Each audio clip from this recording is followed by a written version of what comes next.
हर हर महादेव। 2021 सावन सोमवार। 2021 व्रत कथा। सावन सोमवार की यह व्रत कथा सुनने और पढ़ने से होगी मनचाही मुराद पूरी।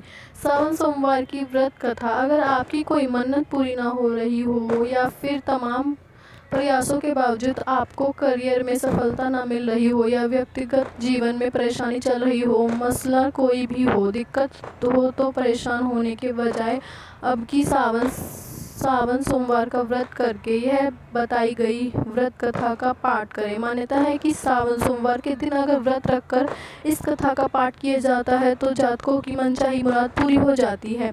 अब हम सुनेंगे व्रत कथा।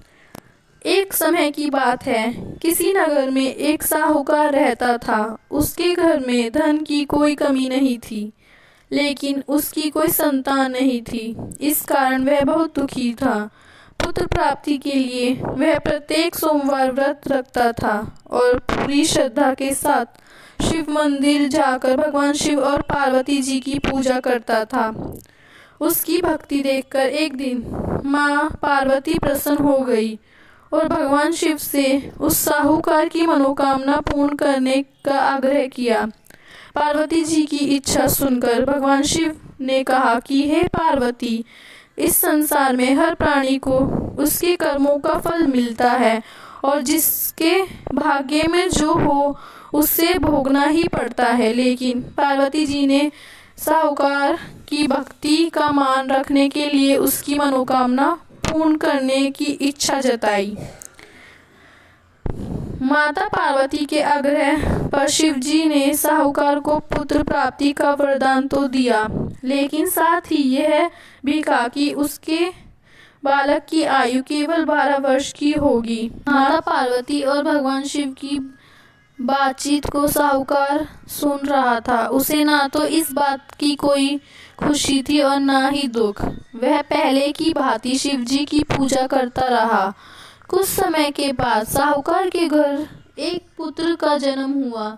जब वह बालक 11 वर्ष का हुआ तो उसे पढ़ने के लिए काशी भेज दिया गया। साहूकार ने पुत्र के मामा को बुलाकर उसे बहुत सारा धन दिया और कहा कि तुम इस बालक को काशी विद्या प्राप्त के लिए ले जाओ और मार्ग में यज्ञ कराना। जहाँ भी यज्ञ कराओ वहाँ ब्राह्मणों को भोजन कराते और दक्षिणा देते हुए जाना। दोनों मामा भांजे इसी तरह यज्ञ कराते और ब्राह्मणों को दान दक्षिणा देते काशी की ओर चल पड़े। रात में एक नगर पड़ा जहाँ नगर के राजा की कन्या का विवाह था, लेकिन जिस राजकुमार से उसका विवाह होने वाला था वह आँख से काना था। राजकुमार के पिता ने अपने पुत्र के काना होने की बात को छिपाने के लिए एक चाल सोची।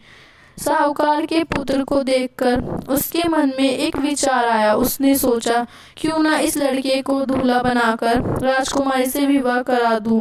विवाह के बाद इसको धन देकर विदा कर दूंगा और राजकुमारी को अपने नगर ले जाऊंगा। लड़के को दूल्हे के वस्त्र पहनाकर राजकुमारी से विवाह करा दिया। लेकिन साहूकार का पुत्र ईमानदार था। उसे यह बात अच्छी नहीं लगी। उसने अवसर पाकर राजकुमारी की चुन्नी के पल्ले पर लिखा कि तुम्हारा विवाह तो मेरे साथ हुआ है, लेकिन जिस राजकुमार के संग तुम्हें भेजा जाएगा वह एक आँख से काना है। मैं तो काशी पढ़ने जा रहा हूँ। जब राजकुमारी ने चुन्नी पर लिखी बात पढ़ी तो उसने अपने माता पिता को यह बात बताई।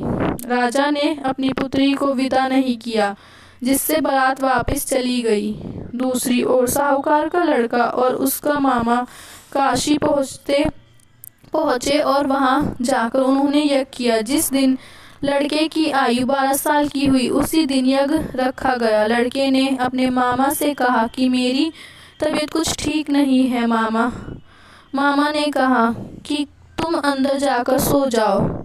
शिवजी के वरदान अनुसार कुछ ही देर में उस बालक के प्राण निकल गए। मृत भांजे को देख उसके मामा ने विलाप शुरू किया। संयोगवश उसी समय शिवजी और माता पार्वती उधर से जा रहे थे।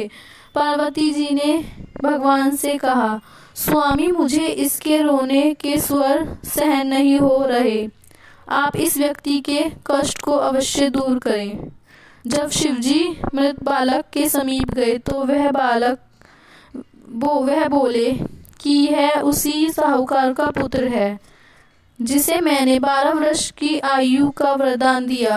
अब इसकी आयु पूरी हो चुकी है, लेकिन मृत भाव से विभोर माता पार्वती ने कहा कि हे महादेव, आप इस बालक को और आयु देने की कृपा करें, अन्यथा इसके वियोग में इसके माता पिता भी तड़प तड़प कर मर जाएंगे। माता पार्वती के आग्रह पर भगवान शिव ने उस लड़के को जीवित होने का वरदान दिया। शिवजी की कृपा से वह लड़का जीवित हो गया। शिक्षा समाप्त करके लड़का मामा के साथ अपने नगर की ओर चल दिया। दोनों चलते हुए उसी नगर में पहुँचे जहाँ उसका विवाह हुआ था। उस नगर में भी उन्होंने यज्ञ का आयोजन किया। उस लड़के के ससुर ने उसे पहचान लिया और महल में ले जाकर उसकी खातिरदारी की और अपनी पुत्री को विदा किया।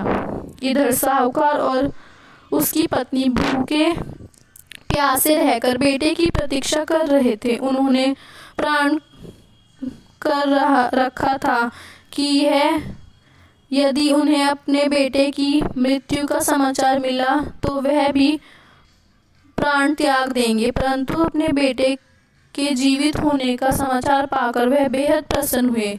उसी रात भगवान शिव ने व्यापारी के सपने में आकर कहा,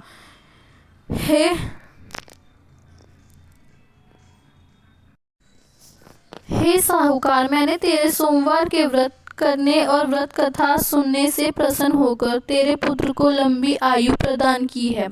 इसी प्रकार जो कोई सोमवार व्रत करता है या कथा सुनता है और पढ़ता है, उसके सभी दुख दूर होते हैं और समस्त मनोकामनाएं पूर्ण होती है।